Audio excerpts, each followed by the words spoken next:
So people are clamoring for more gun control because a criminal used a gun to murder 22 innocents. But a hero also used the gun to stop a murderer from doing more harm. More after this. Folks, do you ever wish cleaning your gun was easier?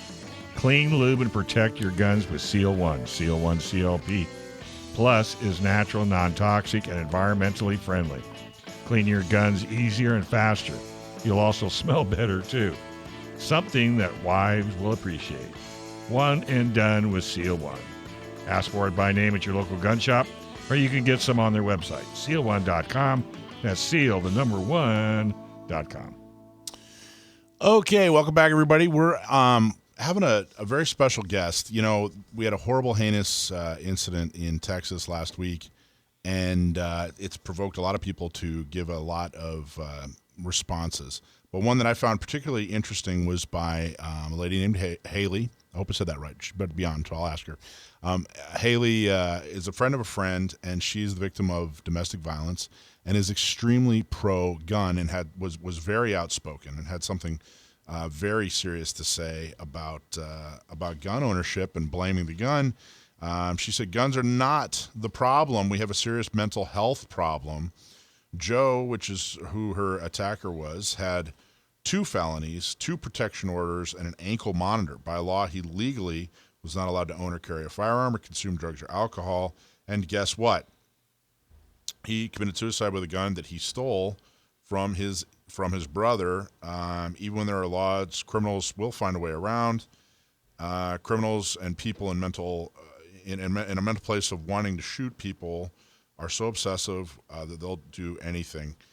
Haley, are you there? Yeah. Hello. How goes it? Good. Did I say your name? Is it Haley or Hallie?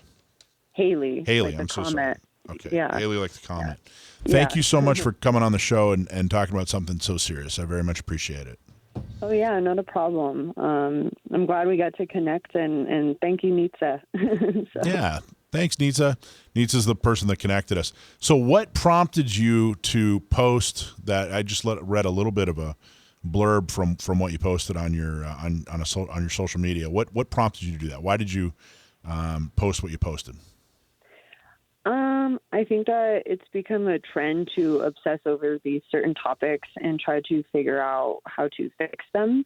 I think everyone brings like good opinions to the table, and I can definitely see why people would feel like guns are the problem. However, I think a lot of the people that feel that way are ones that haven't really actually firsthand experienced gun violence. They see it happening, and they think that this is the way to get it to stop. But when you kind of step back and you become a victim or you're a part of the system, and you see these problems and experience them firsthand, you understand that guns really aren't the problem. You see that more so it's the mental instability that our country really, really like lives and breathes off of. And that's kind of what prompted me to post that. I had seen so many posts. I mean, you scroll social media, you see so many different posts with so many opinions from, again, and I don't know everyone, but I know, even friends of mine on social media will post things, and I know for a fact they haven't been victim to gun violence, and they come up with these strategies and these ideas, and I know everyone has it in their heart to get these things to stop, but I think we're completely looking at it from a wrong angle. And with my personal, I've actually in the last year and a half, I've had a few instances where I've been victim to gun violence, and I actually wasn't hurt by the gun. I was hurt by the person with the gun. So that's just kind of where that came from, and it's something that hits home for me almost, because until we can really truly understand what the problem is, we can't fix the symptom of shootings. Shootings are a symptom of a huge problem, and the problem needs to be fixed for these things to go away, not taking away the symptom, not covering it with a Band-Aid, not, taking Tylenol to kill the fever, You have to come and, go to the source, I guess you could say. So that's just kind of where that hit home for me, I guess you could say. So do you think this massacre, and I'm going to call it that because it's such horrendous, do you think it's going to be the tipping of the tide to actually see some change? Or are we just going to run this out 2 or 3 weeks, 4 weeks, and then move on? That's really hard to say, just because I feel like social media and there's a lot of big movements going on right Yeah. now, so it's hard to tell which ones are trends versus which ones people are sincere about. I think people have sincerity in when it happens, and something like I've even told my own therapist I've had to go to some trauma therapy for my experience, and I've even told my therapist it's like kind of like something happens and the world moves on, and then the victims don't, Right. and that's kind of something that you see even just like on social media. Things will happen and then they'll be obsessed with for a week, and then 2 weeks later we're on to the next thing and nothing's been done about the first thing. And it's just this cycle. It's like a toxic cycle that our country is in. And again, I truly feel like until we get to the bottom problem, the source of the problem, Right. which is the mental instability people carry day to day.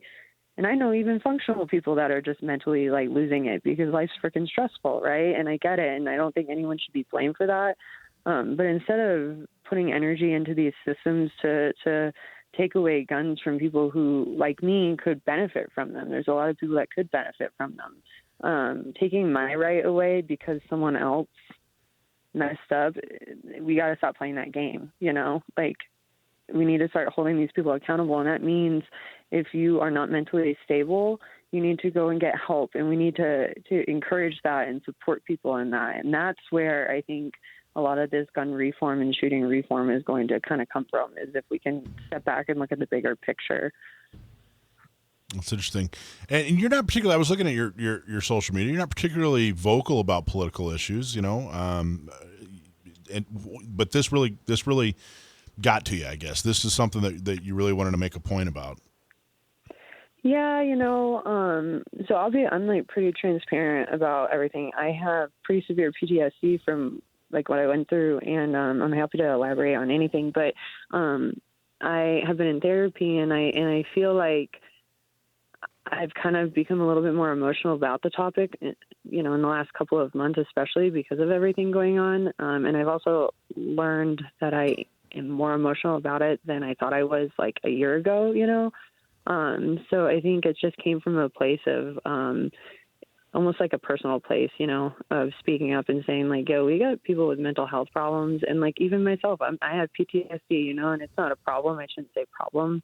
But like, I know if I didn't have like emotional intelligence, or if I wasn't in therapy and with what I went through, I know, and I could see where someone would go crazy in life and like go and, do something that they wouldn't regret. But that's why if you have a good support system like I do, and you have good therapy like I do, and you can have good resources to help you, it can help people through that. But again, until we do those things and help those people, even the guy that attacked me, my kid's dad attacked me. He was so mentally unstable. I watched him crawling around on the ground and saying he was possessed by the devil. Like, he was very, very, very mentally unstable. And I felt bad, and I saw him deteriorate. He's the father of my kid. We dated for 2 years.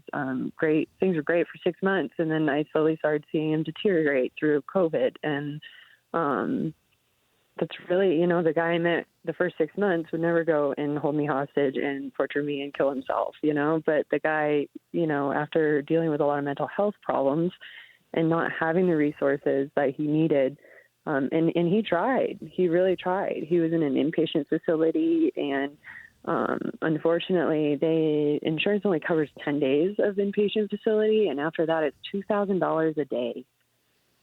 Treatment. And it definitely seems like, there is a, mental health system problem in America. It doesn't seem like there's a lot of support.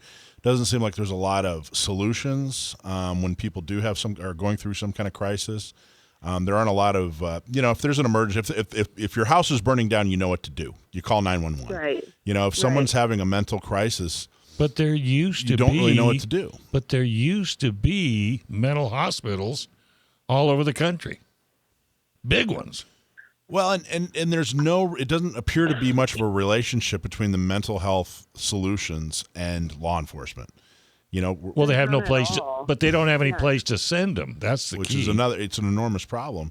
And the anti-gun side, the Brady organization and the Moms Demand Action folks, are capitalizing on this. Sure. They're exploiting it really by saying, "Hey, look, the only solution is the to this problem just happens to be what we've been advocating for years and years and years." So they try to tie it to the graves of these poor innocent people, and then they say, "Hey, gee, we do, this keeps happening. This keeps happening." Yeah, it keeps happening because we're not implementing true solutions. The one thing that is common.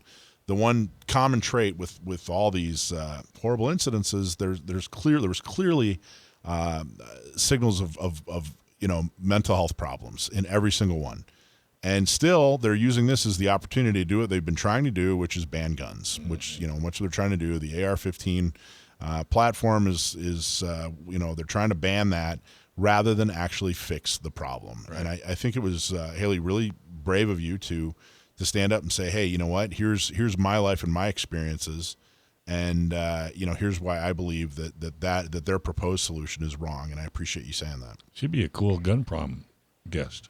Yeah, maybe.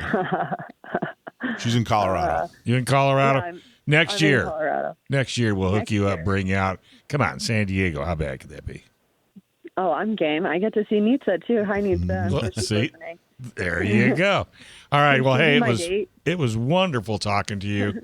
Yeah, You were- thank you for your time. My pleasure. Very inspirational.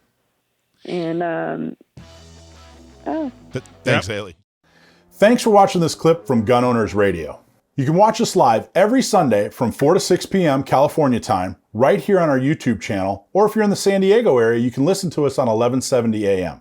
We're also available on your favorite podcast platform for free. Don't forget to like and subscribe so that you can help restore and protect the Second Amendment, not just in California, but across the country.